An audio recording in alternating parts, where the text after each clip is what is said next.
φίλοι της ΑΕΚ παραλυρούν για την νίκη επί του Παναθηναϊκού στο ντέρμπι της χρονιάς ή μήπως για τον τίτλο? Τα δύο γκολ, αυτό στο 75ο λεπτό από τον Χάρη Κοπιτσί και εκείνο στο 84ο από τον αρχικό και πρώτο σκόρερ του πρωταθλήματος, τον Αλέκο Αλεξανδρή, δεν έδωσαν απλά τη νίκη στην πρωτοπόρο ομάδα του Ντούσαν Μπάγεβιτς.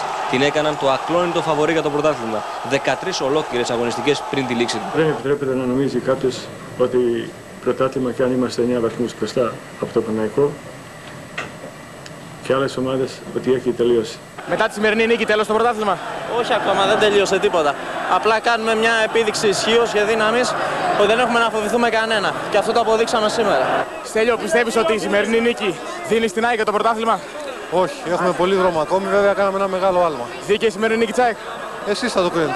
Μιχάλη, τι πρέπει να γίνει πλέον για να χάσει η ΑΕΚ το πρωτάθλημα? Για να χάσει η ΑΕΚ το πρωτάθλημα πρέπει να το χάσουμε εμείς οι ποδοσφαιριστές, να χάσουμε τα υπόλοιπα παιχνίδια που μας απομένουν.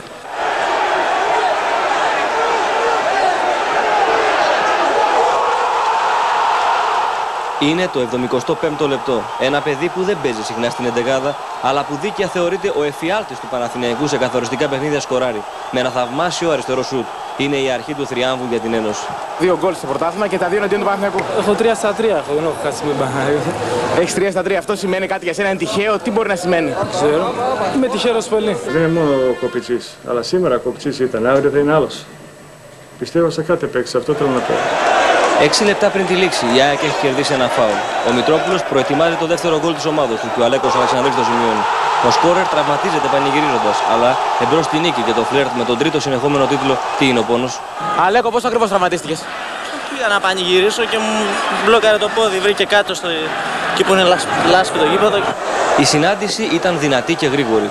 Όλοι ήθελαν τη νίκη και μερικές φορές χρησιμοποίησαν το σκληρό και αντιαθλητικό παιχνίδι για να επιβιώσουν. Όπως για παράδειγμα η εκτός φάσεως ενέργεια του Σαμπανάτζοβιτς επί του Νιόμπλια στο 20ο λεπτό. Ο Ενωσίτης μέσος δεν αποβλήθηκε, αλλά τα επεισόδια άρχισαν και συνεχίστηκαν σε όλο το πρώτο ημίχρονο.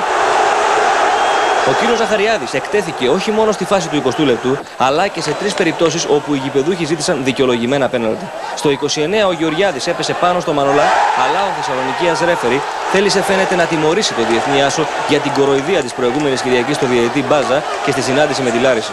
Στο 36 ο Σλίσκοβιτς απέφυγε τον προσωπικό του αντίπαλο, τον Θανάση Κολιτσιδάκη, και ενώ ήταν έτοιμος να βλασάρει το Βάντσικ, δέχτηκε το σπρώξιμο του αντιπάλου του και βρέθηκε στο έδαφος. Ζόραν, ήταν πέναλτι? Ήταν καθαρά πέναλτι. Ο Γεωργιάδης, αδαής στις αμυντικές υποχρεώσεις, έκανε μια νέα επιπόλαιη ενέργεια στο 45 όταν τράβηξε τον Κοπιτσί. Και πάλι όμως ο κύριος Ζαχαριάδης έδωσε άφεση αμαρτιών στον παίκτη του Παναθηναϊκού και εξαγρίωσε τους γηπεδούχους.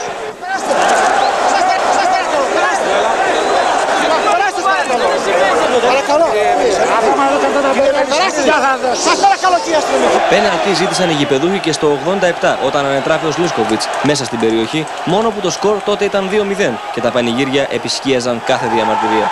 Πριν σημειωθούν τα 2 τέρματα, ελάχιστες ήταν οι φάσεις που δημιουργήθηκαν στις 2 εστίες. Με κυριότερες αυτή του 32ου λεπτού όταν ο Καλιτζάκης έστειλε εξ επαφής την μπάλα με κεφαλιά πάνω στον Ατματζίδη, το σουτ από χτύπημα φάουλ του Μητρόπουλου που απέκρουσε ο Βάντσικ στο 39, η κεφαλιά του Ζουνίδη στο 47 που κατέληξε στα χέρια του Ατματζίδη και η ανεκμετάλλευτη από τους Μητρόπουλου και Αλεξανδρή ατομική προσπάθεια του Σλίσκοβιτς στο 70ο λεπτό.